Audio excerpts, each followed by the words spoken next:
According to the Zohar, when Moses entered Pharaoh's inner chamber, considered to be the abode of evil, Hashem's presence was with him.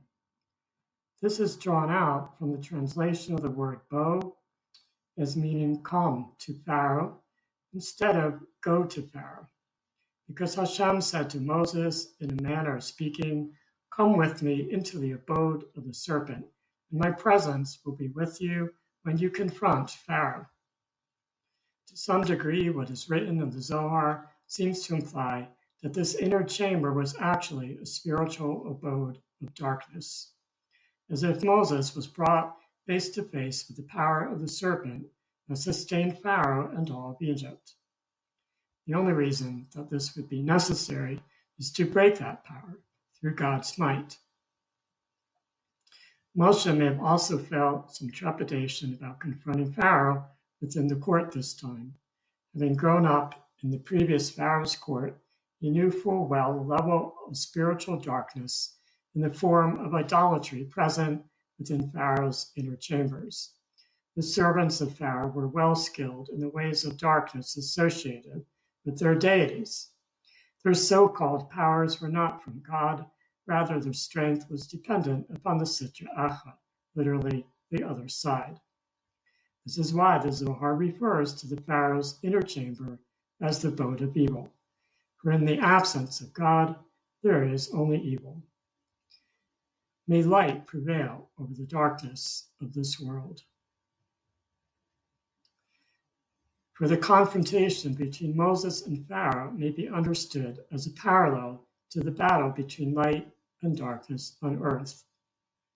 Although this may sound like the caption for a dramatic movie, it is the spiritual actuality that this battle occurs even without our ability to see, let alone comprehend the phenomenon of spiritual warfare.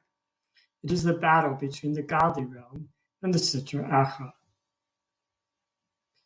Hashem reassured Moshe that he would be present with him even in this darkest of abodes. At this point, Moses, accompanied by Aaron, delivered the warning for the 8th plague, the plague of locusts. The description of the plague was severe enough that Pharaoh's servants said unto him, "How long shall this man be a snare to us? Let the men go, that they may serve the Lord their God. Knowest thou not yet that Egypt is destroyed?" Exodus chapter 10, verse 7. It is the nature of evil that when it lifts up its ugly head, it does so in insolent pride against God, as demonstrated by Pharaoh, who did not relent of his intransigence. It was Pharaoh's haughtiness that pervaded the chamber. Hard-heartedness, the result of pride in our lives, will close us off to God's providence. Unfortunately, this is the case for many of us who do not attribute all things to Hashem's providence.